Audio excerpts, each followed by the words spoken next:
Avez-vous prié de toute votre âme, pleuré, jeûné, cherché, et pourtant tout est resté silencieux, comme si le ciel était fermé, Dieu lointain, et qu'aucune réponse n'arrivait? Ce genre de silence blesse l'âme. Cela fait plus mal quand nous attendons un oui et recevons rien. C'est à ce moment-là que beaucoup commencent à douter. Dieu m'a-t-il oublié? Se soucie-t-il vraiment de moi? Mais si je vous disais que le silence de Dieu est aussi parole, que derrière ce vide apparent se joue une symphonie divine, note que seules des oreilles spirituelles accordées par la foi peuvent percevoir. Le silence de Dieu n'est jamais mépris. C'est la préparation, c'est le cadre d'un miracle, c'est l'intervalle entre le cri et l'accomplissement de la promesse. C'est dans cet espace d'attente qu'il forge l'intimité, renforce la confiance et nous enseigne à vivre avec une foi silencieuse, celle qui ne crie pas mais qui tient bon. Vous comprendrez aujourd'hui que le silence n'est pas la fin de l'histoire, mais une page cruciale dans le processus. Des histoires comme Abraham, Anne, Joseph, Lazare et même le Seigneur Jésus lui-même nous montrent que le ciel peut sembler silencieux, mais que Dieu travaille dans les coulisses. Moulage, ajustement, préparation. Cette vidéo révélera quelque chose que vous recherchiez peut-être depuis longtemps. Restez jusqu'à la fin, car ce qui sera dit ici peut marquer un tournant dans votre vie spirituelle. Il y a des moments où nous prions, crions et cherchons avec sincérité, mais tout ce qui nous entoure semble être plongé dans un profond silence. Le ciel ne répond pas, et l'âme commence à s'inquiéter. C'est là qu'il faut comprendre. Le silence de Dieu n'est pas absence, mais présence dans une autre fréquence. C'est comme une symphonie divine qui exige le silence pour être entendue. Il parle doucement, tout en façonnant notre foi dans la chambre de l'invisible. Le silence est souvent le domaine où Dieu opère le caractère. Il en fut ainsi avec Job, qui, même au milieu de la perte et de la douleur, gardait une foi inébranlable. Dieu était silencieux mais pas absent, il écrivait une histoire de restauration. C'est dans ce lieu de silence que nous apprenons à faire confiance sans voir, à croire sans sentir et à aimer sans recevoir immédiatement. C'est le terreau fertile de la foi silencieuse. Le silence, ce n'est pas l'abandon. Au contraire, quand Dieu se tait, il nous prépare à quelque chose de plus grand. Pensez à Jésus avant Lazare. Il n'a pas couru quand il a appris la nouvelle de sa mort, mais il a attendu. Son silence n'était pas de l'insouciance, mais un but. C'était la toile de fond d'une manifestation glorieuse de la résurrection. Parfois, Dieu nous fait taire pour que sa gloire parle plus fort. Par conséquent, lorsque le ciel semble silencieux, restez intime, lisez la parole, jeûnez, persévérez dans la prière. Le silence est le sanctuaire où naissent ceux qui savent attendre. Et au bon moment, il parlera, et ce sera si clair, si puissant, que nous comprendrons que le silence n'était pas une punition, mais une attention. Un temps sain de formation où la confiance l'emporte sur l'angoisse. Abraham a reçu une promesse puissante de Dieu. Il serait le père d'une grande nation. Mais le temps a passé, et rien. L'attente s'est allongée au point de paraître illogique. Pourtant, il a gardé la foi. Et c'est là que nous apprenons quelque chose d'essentiel. L'attente fortifie la foi lorsqu'elle s'établit en celui qui a promis. Il ne s'agit pas de compter les jours, mais de faire confiance au Dieu qui contrôle le temps. La patience est un autel où la confiance est testée et polie. La promesse n'échoue pas, mais elle s'accomplit au temps de Dieu, pas au nôtre. Isaac est arrivé exactement au bon moment, ni avant ni depuis. Dieu n'est pas lié par la logique humaine.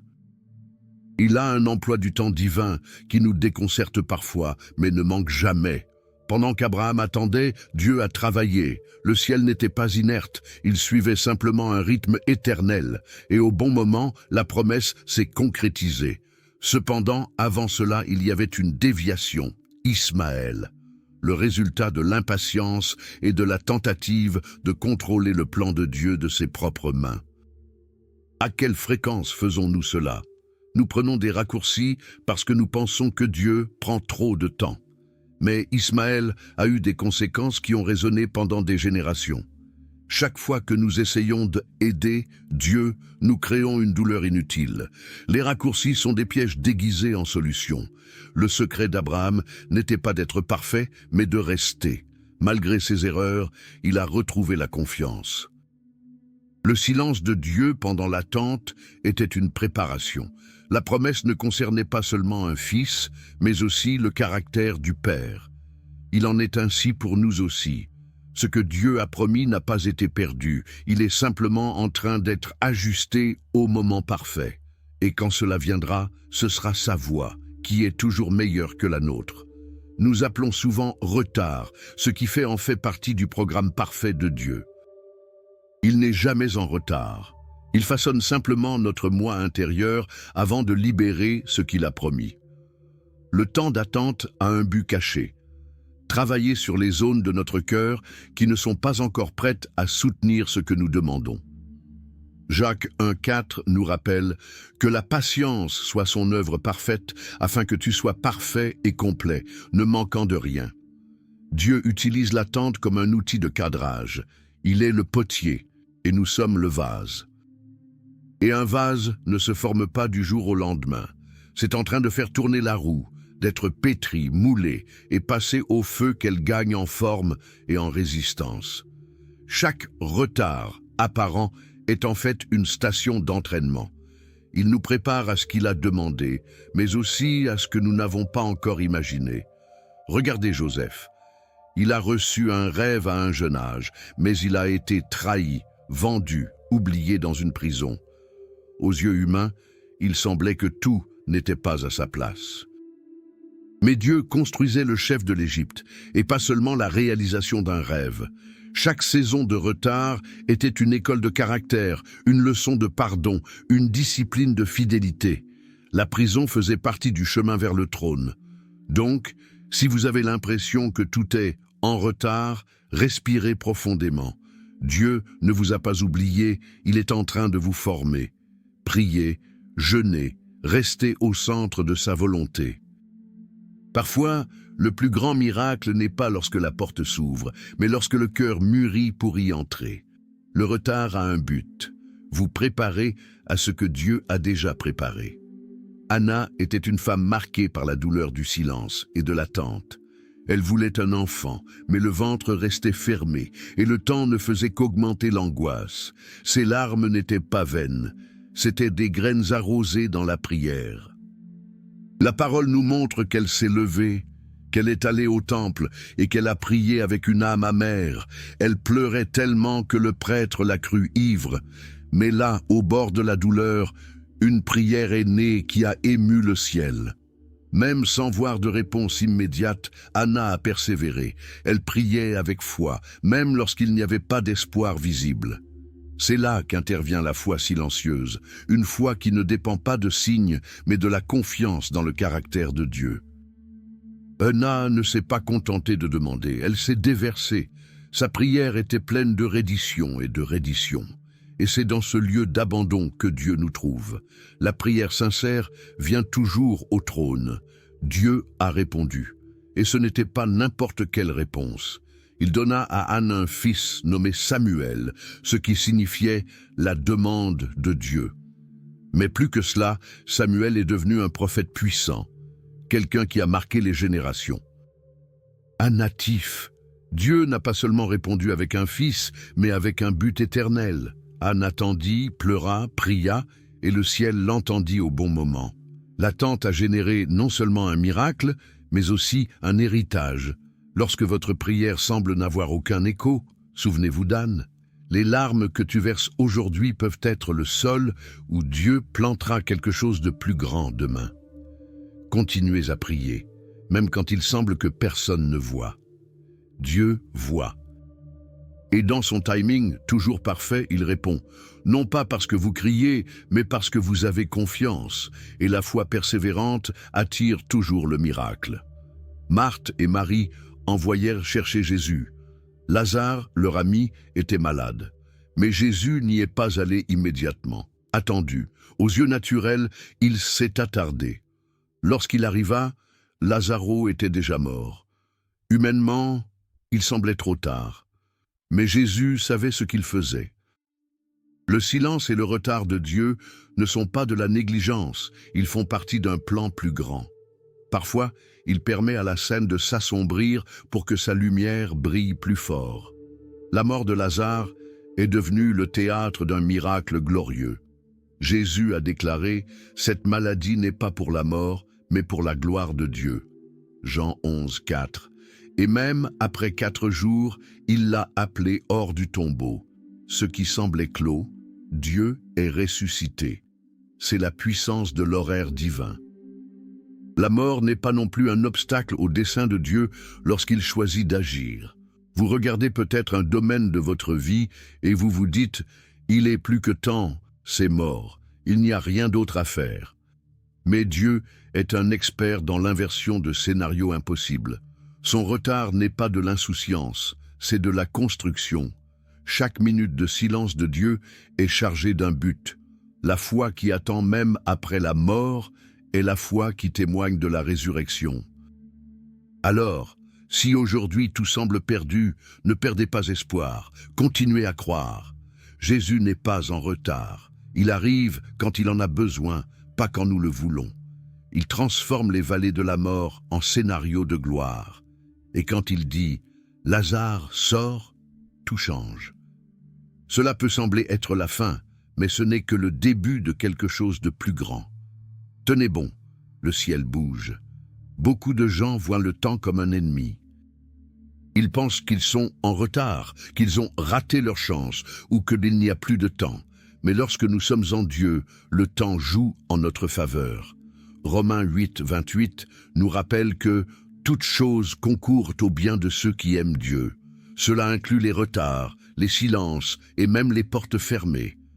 Le temps de Dieu n'est pas notre minuteur, c'est le but en mouvement. Pendant que nous attendons, Dieu est à l'œuvre. Joseph a passé des années à se préparer, de la citerne à la maison de Potiphar, en passant par la prison. Chaque phase semblait être une perte de temps, mais c'était en fait un alignement avec le plan parfait du ciel. Le moment venu, il a été emmené de prison directement sur le trône. Le temps ne lui a pas fait de mal, il l'a formé. Avec Dieu, l'horloge ne revient jamais en arrière.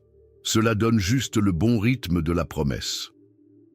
La souveraineté de Dieu garantit que rien ne devient incontrôlable. Attendre n'est pas un déchet, c'est de la construction. Dieu travaille dans l'invisible, là où nos yeux ne voient pas. Il s'adapte aux personnes, aux situations, aux portes, au cœur, à tout au bon moment. Notre rôle est de faire confiance, pas de calculer. La foi, ce n'est pas faire des prédictions, c'est se reposer dans la certitude que le Père sait ce qu'il fait. Le calendrier divin est précis et infaillible. Si aujourd'hui vous sentez que le temps est contre vous, changez d'orientation. Le temps que Dieu accorde est toujours pédagogique et stratégique. Il sait où vous devez être, avec qui et quand.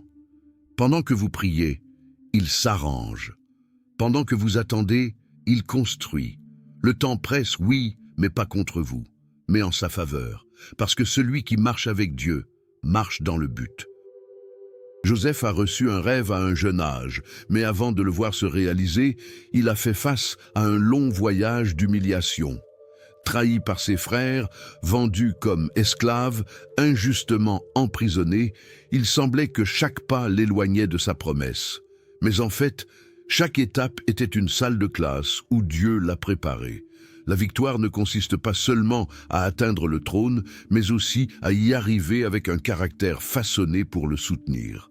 L'attente de Joseph n'a pas été vaine. Dieu écrivait une histoire où la douleur et le but s'entremêlaient.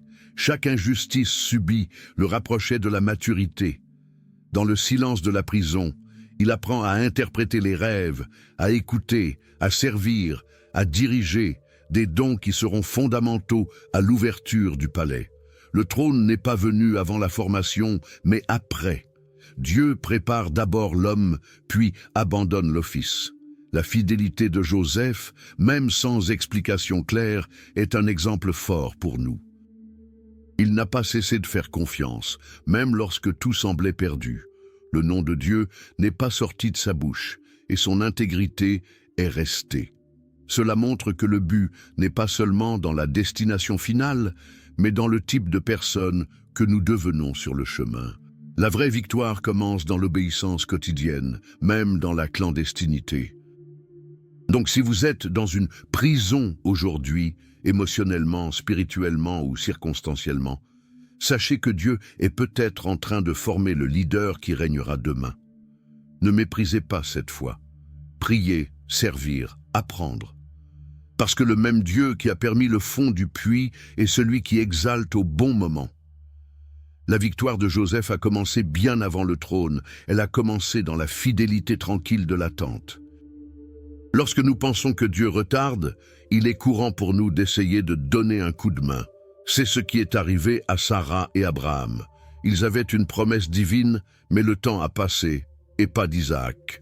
Ils ont donc décidé d'utiliser un raccourci humain. Ils ont engendré Ismaël avec Agar.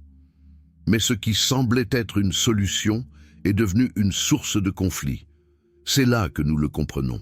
Essayer de contrôler le plan de Dieu ne fait que créer des complications. L'impatience nous fait perdre la sensibilité au calendrier de Dieu, et la vérité est qu'il n'a pas besoin de notre intervention, mais de notre confiance. Chaque fois que nous prenons le contrôle entre nos mains, nous remplaçons la foi par l'anxiété. Dans Genèse 16, nous voyons qu'Ismaël est né d'une décision hâtive, et cela a eu des conséquences qui résonnent encore aujourd'hui. Dieu pardonne nos erreurs, mais il n'en annule pas les conséquences. Beaucoup d'aujourd'hui génèrent des Ismaël, des entreprises en dehors de la direction de Dieu, des relations par besoin, des décisions prises sur un coup de tête. Le problème n'est pas seulement l'erreur, mais l'illusion que nous en savons plus que le Seigneur. Le silence de Dieu ne devrait jamais être une invitation à se hâter. Le meilleur moyen est toujours d'attendre ce qui vient de lui et de ne pas fabriquer des solutions humaines qui annulent la foi. Faire confiance au calendrier de Dieu, c'est choisir la route la plus longue, mais la plus sûre. C'est savoir que, aussi tentant que puisse paraître le raccourci, il ne nous mènera jamais à destination de la promesse. Dieu veut former non seulement le miracle, mais aussi un cœur qui sait attendre. Alors, lâchez la manette, relâchez les raccourcis et faites confiance à nouveau. Ce que Dieu a est plus grand que tout plan que vous pouvez concevoir. David a été oint roi alors qu'il était jeune homme, mais le trône n'est pas venu le lendemain. Au contraire, il est retourné garder les brebis et a ensuite fait face à des années de persécution par Saül. Dieu l'avait choisi, mais l'accomplissement de la promesse passerait par un processus. Cette attente, souvent dans les grottes et les déserts, était l'école où Dieu forgeait le cœur d'un roi. L'onction est arrivée en un jour, mais la maturité a pris du temps. David n'a pas essayé d'anticiper la promesse par la force. Bien qu'il ait eu l'occasion de tuer Saül, il n'a pas usurpé le trône. Cela nous enseigne quelque chose de profond. Ceux qui font vraiment confiance à Dieu n'ont pas besoin de forcer ce qui est déjà garanti au ciel. La vraie foi attend avec l'obéissance. Il préférait la caverne à la corruption, la cachette à l'impatience. Et c'est précisément ce qui a préparé son cœur à régner avec justice. L'attente a développé chez David des qualités qu'aucune position ni titre n'enseigne. L'humilité, la dépendance, la sensibilité spirituelle. La grotte d'Adullam était un lieu de douleur, mais aussi de construction. Là, il a formé des leaders, écrit des psaumes et grandi dans l'intimité avec Dieu. Le désert n'a pas retardé la promesse, il a hâté le but, affinant le vase avant l'exaltation. Si vous avez des promesses, mais que vous vivez toujours dans des grottes, ne vous découragez pas.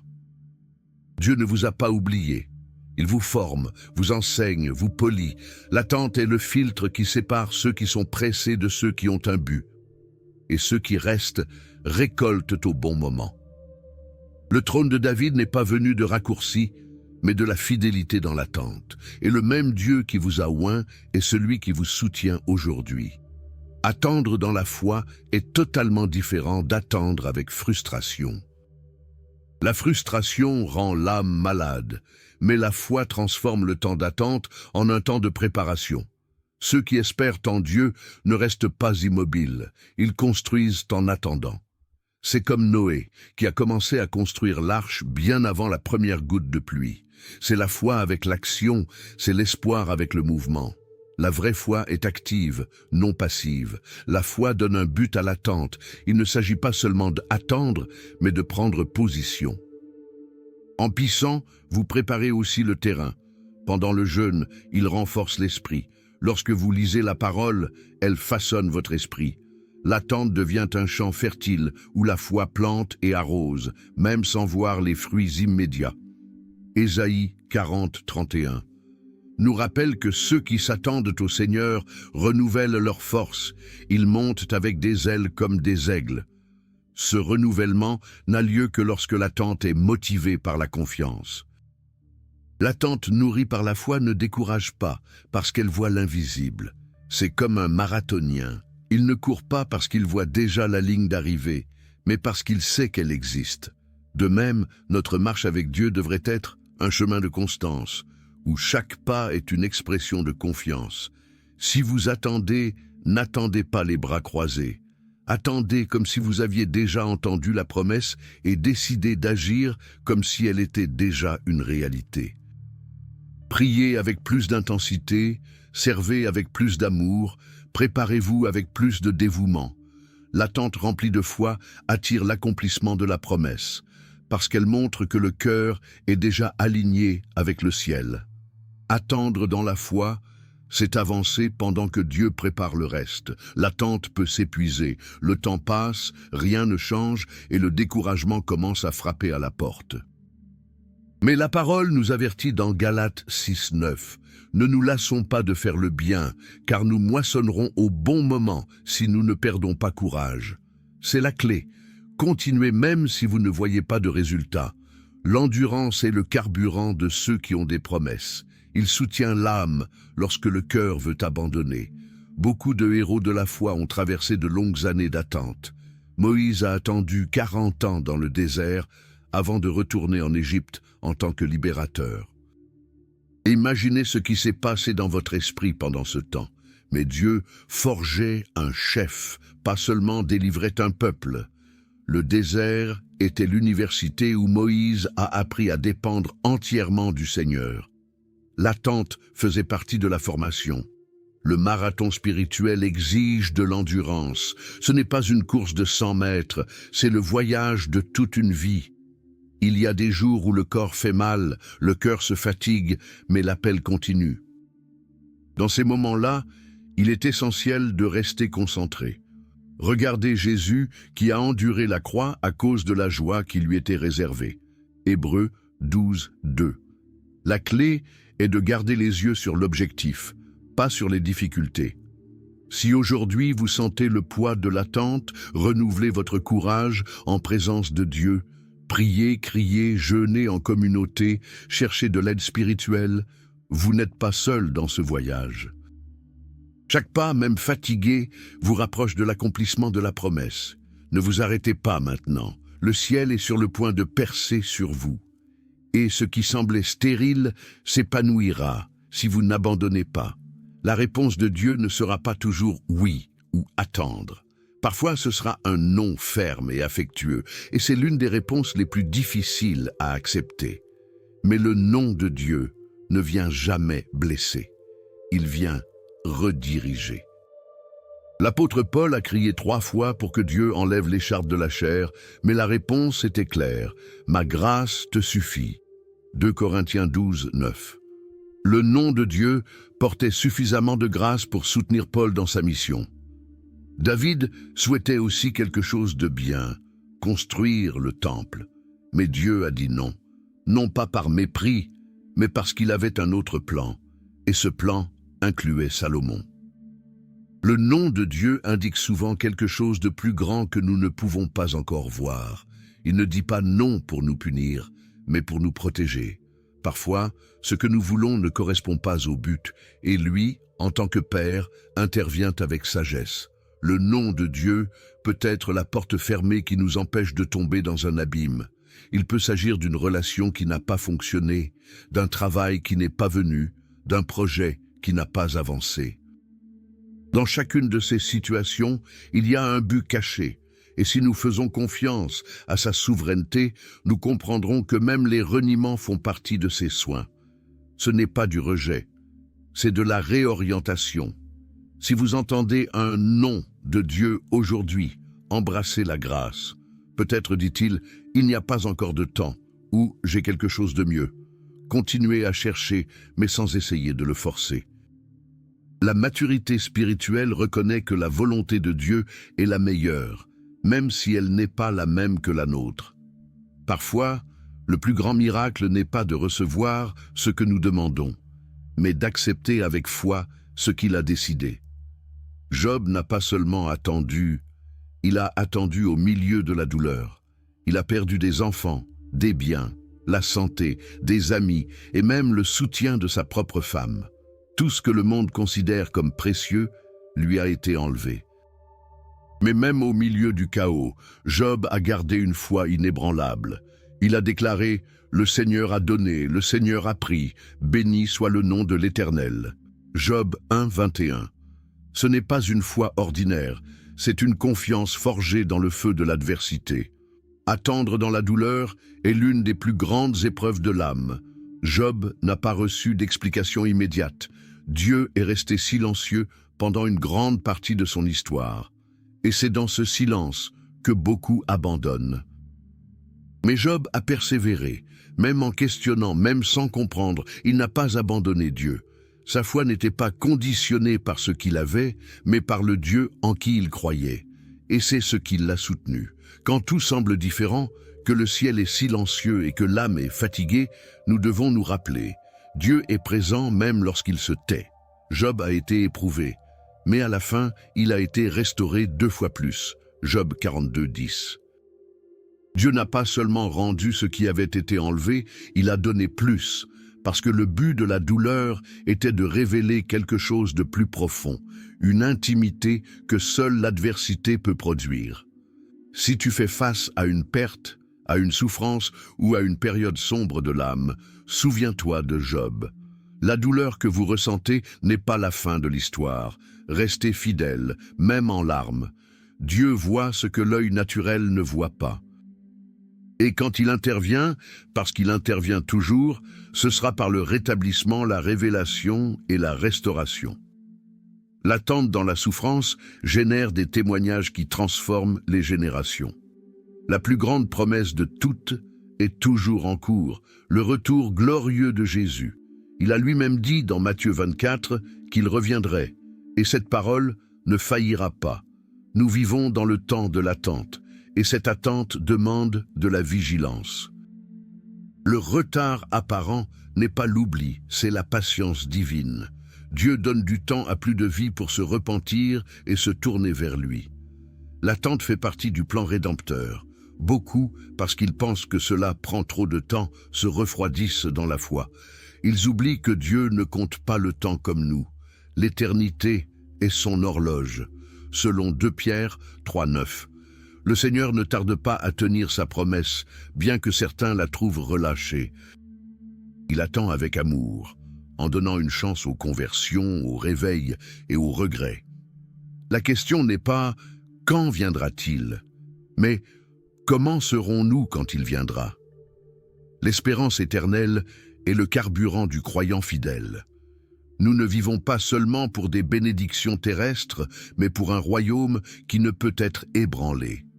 La seconde venue du Christ doit nous réveiller, nous aligner, nous préparer.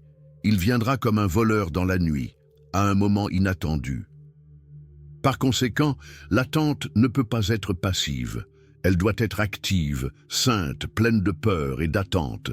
Si aujourd'hui vous sentez que l'attente est longue, regardez le ciel avec des yeux spirituels.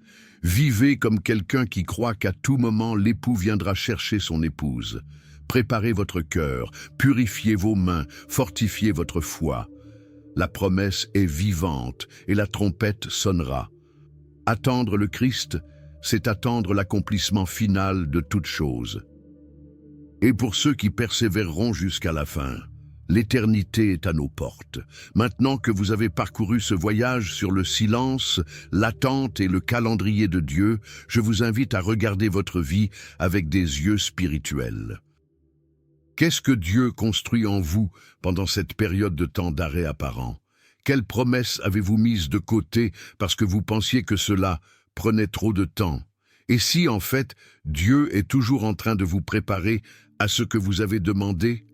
N'engendrez-vous pas Ismaël alors que Dieu est encore en train de former Isaac? Le silence n'est-il pas plus révélateur sur vous que sur Dieu? Réfléchissez, comment est votre foi? Silencieux, mais ferme? Ou bruyant? Mais déraciné? Vous avez attendu comme David, comme Anne, comme Joseph, ou avez-vous essayé de hâter le plan du ciel? Aujourd'hui est le jour pour repositionner le cœur. Faire confiance au calendrier divin, se soumettre au potier, rester un marathonien spirituel, courir avec concentration jusqu'à ce que la promesse se manifeste. La victoire de l'attente n'est pas seulement à la fin, mais dans le genre de personne que vous devenez au cours du processus. Croyez-moi, le ciel n'est pas silencieux. Il vous façonne. Si ce mot vous a parlé, partagez-le avec quelqu'un qui attend également une réponse. Et si vous souhaitez continuer à recevoir des messages qui renforcent votre foi, suivez la chaîne, activez les notifications et suivez le contenu à venir. Il y a encore beaucoup de choses que Dieu veut révéler à votre cœur.